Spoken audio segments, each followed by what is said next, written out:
lo que hemos presentado ha sido un instrumento de medición objetiva y la validez de ese instrumento en realidad. O sea, porque lo que hemos hecho ha sido elaborar un instrumento y ver si ese instrumento luego se puede generalizar y se puede aplicar al resto de la población. Entonces, en este caso, no solamente hemos incorporado competencias digitales, como las entiende Europa, ¿no? El marco del DIGCOM, sino también otras mediáticas que estaba la Pompeu Fabra ya trabajando pues, desde hace muchísimo tiempo, realmente, ¿no? Y bueno, en cuanto a los resultados, evidentemente el instrumento sí que funciona, es mejorable, hemos detectado dónde podemos mejorar. Se ha pasado pues, a un número casi a 200 personas que han podido hacer esa evaluación objetiva. No se puede inferir con ese dato, porque necesitaríamos como mínimo 400 personas para poder tener una inferencia estadística, pero en definitiva es una evaluación, es decir, que no es un cuestionario. Y nada, pues tenemos resultados interesantes que están publicados en la web de la cátedra y bueno, pues vemos que efectivamente hay que continuar con acciones, pero desde diferentes ángulos, es decir, no solamente es pensar en que ellos tienen que acceder a Internet, evidentemente los que quieran acceder, que accedan, hay que facilitarles el acceso y tenemos datos de qué es lo que hacen en Internet, porque nos lo cuentan ellos en definitiva, y qué pueden hacer en Internet, que normalmente utilizan las páginas, por ejemplo, con carácter informativo, y bueno, en cuanto a trámites, por ejemplo, es mucho más difícil utilizar, entonces habría que mejorar las páginas para los trámites, pero también hay personas, y esto ya no solamente es el último estudio que hemos presentado, sino otros estudios más de carácter cualitativo, que hay personas que piensan que también tienen derecho a no estar en Internet y por tanto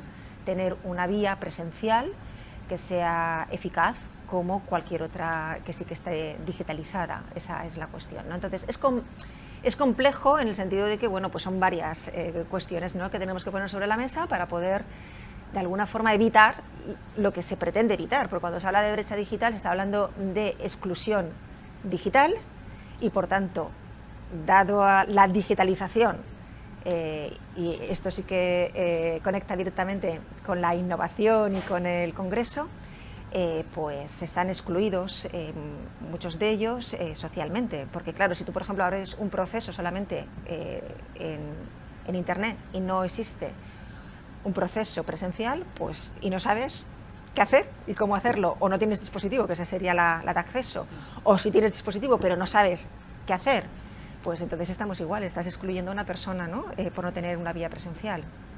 Entonces bueno, estamos tratando de dar resultados y también recomendaciones para que bueno, las instituciones competentes pues puedan hacer políticas, ¿no?, diseñar políticas para poder solucionar esto.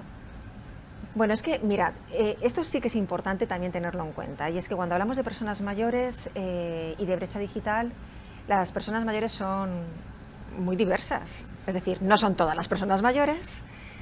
Ahí hay componentes interesantes que hay que ver el nivel de estudios, hay que ver, pues por ejemplo, el trabajo que tenían antes, ¿no? O sea, no es lo mismo tener un trabajo que usaban ordenadores, que no, o sea, todo eso hay que verlo. También hay que ver, pues, ingresos, o sea, hay que ver muchas cosas. Entonces, para empezar, el colectivo que nosotros consideramos como personas mayores es un colectivo fundamentalmente muy diverso. Eso es para empezar. Y en esa diversidad conectan con otros colectivos que no tienen el por qué ser personas mayores. También pueden ser familias con niños, es decir, ahí hay ciertas conexiones más transversales desde el punto de vista intergeneracional. Entonces, siempre efectivamente de cara a un futuro, o sea, no es que digas, bueno, como las personas mayores dentro de nada, pues evidentemente va a ser de alguna forma sustituidas, ¿no?, por otras generaciones, no, porque siempre va a haber innovación tecnológica, siempre va a haber un proceso de cambio, de digitalización, y por desgracia también hay grupos vulnerables que no solamente es por el tema de la edad, esa es la cuestión, ¿no? Entonces yo creo que políticas para evitar la exclusión digital van a ser necesarias en cualquiera de los casos Y si no lo fueran, pues fenomenal, porque quiere decir que la población, en definitiva, pues la brecha digital ya no existe. Pero bueno, no parece que sea ese el escenario que va a suceder. Sencillamente porque existen innovaciones tecnológicas y siempre vamos a tener que ponernos al día. Ahora, por ejemplo, estamos con la IA, ¿no? O sea, todo el mundo habla de la IA. Pues el trabajador que efectivamente dentro de sus procesos no incorporen la IA y otros sí que lo incorporen y eso le dé valor a una empresa, pues lógicamente ya sabemos lo que va a pasar. ¿Es brecha digital? Pues sí, de tercer nivel, de aprovechamiento quizá dentro del ámbito profesional, me explico, o sea, porque como os he comentado hay diferentes niveles de brecha. Entonces, bueno, sí.